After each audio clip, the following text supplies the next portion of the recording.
আসসালামু আলাইকুম রহমতুল্লাহ। সম্মানিত দর্শক, আশা করি সকলে ভালো আছেন। আমি আল্লাহর রহমতে ভালো আছি। তো আজকে আমরা শিখব জোড় ও বিজোড় সংখ্যা, আর সেটা হলো আমাদের পাঠ্য বইয়ের পৃষ্ঠা হলো 14 নম্বর পৃষ্ঠা থেকে আমরা জোড় ও বিজোড় সংখ্যা বাচ্চাদেরকে আমরা কীভাবে শিখাবো।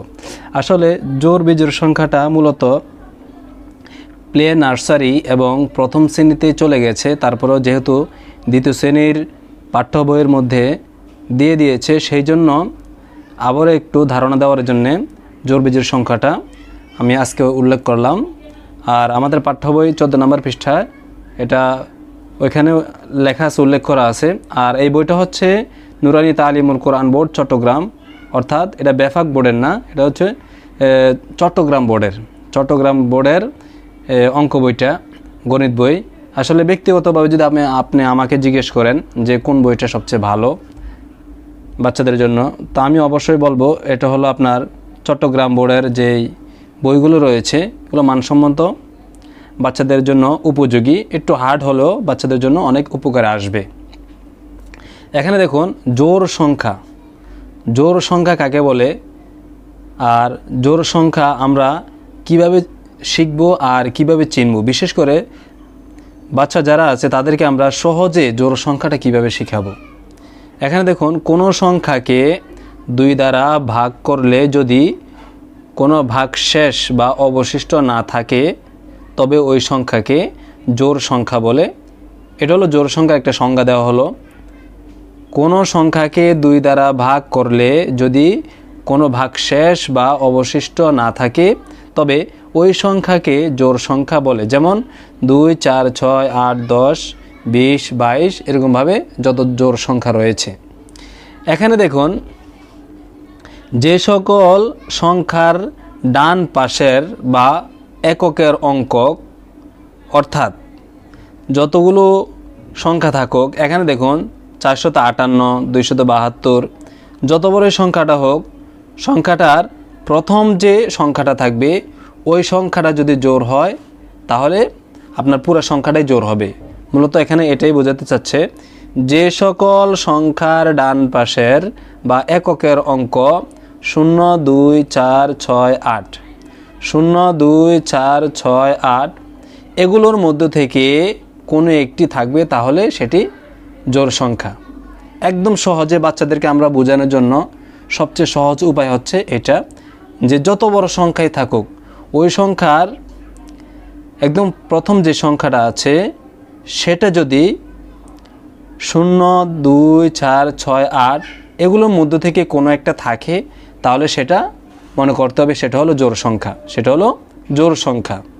এখানে দেখুন 458, এখানে প্রথম যে সংখ্যাটা আছে এটা হচ্ছে 8। প্রথম সংখ্যাটা কি 8, এককের যে সংখ্যা আছে, ডান পাশের যে এককের সংখ্যাটা আছে সেটা হচ্ছে 8। এই জন্য পুরা সংখ্যাটা কি হবে, পুরা সংখ্যাটা জোড় হবে। এখানে দেখুন 272, এখানে এককের সংখ্যা, অর্থাৎ প্রথম যে অক্ষরটা আছে 2, শেষে যে অক্ষরটা আছে 2 হলো জোড়। অতএব এখানে কয়টা সংখ্যা আছে 7, 2, এখানে যতগুলো সংখ্যা থাকুক এগুলো আমাদের দেখার কোনো প্রয়োজন নেই, বাচ্চাদেরকে এভাবে শেখাতে হবে। শুধু দেখতে হবে শেষের সংখ্যাটা, হ্যাঁ, এককের সংখ্যাটা কি থাকে। এককের সংখ্যা যদি 0, 2, 4, 6, 8 এগুলোর মধ্যে থেকে কোনো একটা থাকে তাহলে সেটা জোড় সংখ্যা হবে। যেমন এটা জোড় সংখ্যা কীভাবে হয়েছে, কারণ এখানে এককের সংখ্যা কি হলো 2 হয়েছে। তারপর দেখুন 5280, অনেক বড় সংখ্যা। ছোট বাচ্চা যারা আছে তারা এটা উচ্চারণ করতে পারবে না, বলতে পারবে না, তবে সংখ্যাটা জোড় নাকি বেজোড় এটা বলতে পারবে। কীভাবে পারবে, আমাদের শেষ সংখ্যাটা অর্থাৎ এককের সংখ্যাটা দেখতে হবে সেটা কি জোড় সংখ্যা নাকি বেজোড় সংখ্যা। তাহলে 0 হলো জোড় সংখ্যা, অতএব পুরা সংখ্যাটা হলো কি জোড়।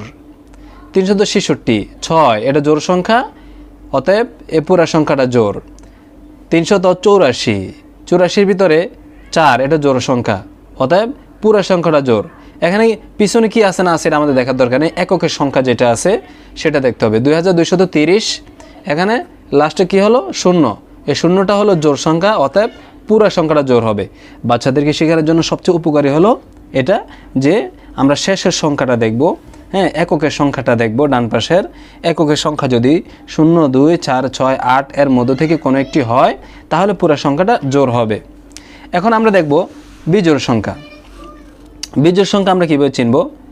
এখানে জোড় সংখ্যার সংজ্ঞা যেটা দেওয়া হয়েছে, কোনো সংখ্যাকে 2 দ্বারা ভাগ করলে যদি কোনো ভাগশেষ বা অবশিষ্ট না থাকে তাহলে ওইটা হলো জোড় সংখ্যা, আর যদি অবশিষ্ট থাকে তাহলে সেটা হলো বেজোড় সংখ্যা। তারপর আরেকটা সংখ্যা লেখা হয়েছে, যে সকল সংখ্যার ডান পাশের বা এককের অঙ্ক 1, 3, 5, 7, 9 জোড় সংখ্যার মধ্যে ছিল কিন্তু 0, 2, 4, 6, 8, আর বেজোড়ের মধ্যে কি হবে 1, 3, 5, 7, 9। এই 5টা সংখ্যার মধ্য থেকে কোনো একটি সংখ্যা যদি থাকে তাহলে মনে করতে হবে ওই সংখ্যাগুলো কি জোড়। যত বড় সংখ্যা হোক, শুধু একটি অক্ষর দেখলে, একটি সংখ্যা দেখলে বলতে পারবে, বুঝতে পারবে যে সেটা হলো বিজোড় সংখ্যা। বিজোড় সংখ্যা 1, 3, 5, 7, 9 এর কোনো একটি থাকলে সেগুলো কি মনে করতে হবে বিজোড় সংখ্যা। যেমন এখানে দেখুন, এখানে 97 লেখা আছে, এর মধ্যে এককের সংখ্যা অর্থাৎ শেষের সংখ্যাটা হচ্ছে কি 7। তো আমরা পড়েছিলাম 1, 3, 5, 7, 9 এগুলোর মধ্যে থেকে কোনো একটি যদি থাকে এককের ঘরে তাহলে সেটা হবে বেজোড় সংখ্যা, অতএব এই সংখ্যাটা বেজোড়। 99 এটাও বেজোড় সংখ্যা, কারণ শেষে হচ্ছে কি এককের সংখ্যা হচ্ছে 9। এখানে 10,331, অনেক বাচ্চা উচ্চারণ করতে পারবে না, বলতে পারবে না কত, কিন্তু এটা দেখে বুঝতে পারবে সংখ্যাটা জোড় না বেজোড়। শুধু জাস্ট আপনার যে এককের সংখ্যা যেটা আছে সেটা দেখলেই, সেটার প্রতি লক্ষ্য রাখলেই হবে এটা 1, 3, 5, 7, 9 নাকি 0, 2, 4, 6, 8। তো এক হলো বেজোড় সংখ্যা, অতএব পুরা সংখ্যাটা হচ্ছে বেজোড়। এরকমভাবে 2537, এখানে 7 হচ্ছে বেজোড়, অতএব পুরা সংখ্যাটা বেজোড়। তারপরে 329, 9 হলো বিজোড় সংখ্যা, অতএব পুরা সংখ্যাটা বিজোড়। 655, 5 হলো বিজোড় সংখ্যা, অতএব পুরা সংখ্যাটা বিজোড় হবে। তারপরে 7327, এখানে 7 হলো বিজোড় সংখ্যা, অতএব পুরাটা সংখ্যাটা কী হবে বিজোড় সংখ্যা হবে। এদিকে যত সংখ্যা বাড়ুক কোনো সমস্যা নাই।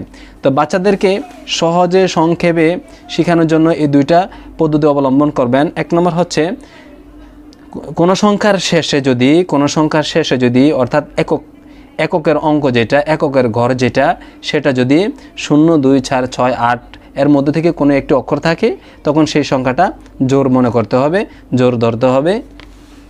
আর কোনো সংখ্যার ডান পাশের বা এককের সংখ্যাটা যদি, অঙ্কটা যদি 1, 3, 5, 7 এর মধ্যে থেকে কোনো একটি হয় তাহলে সেটা মনে করতে হবে বিজোড় সংখ্যা।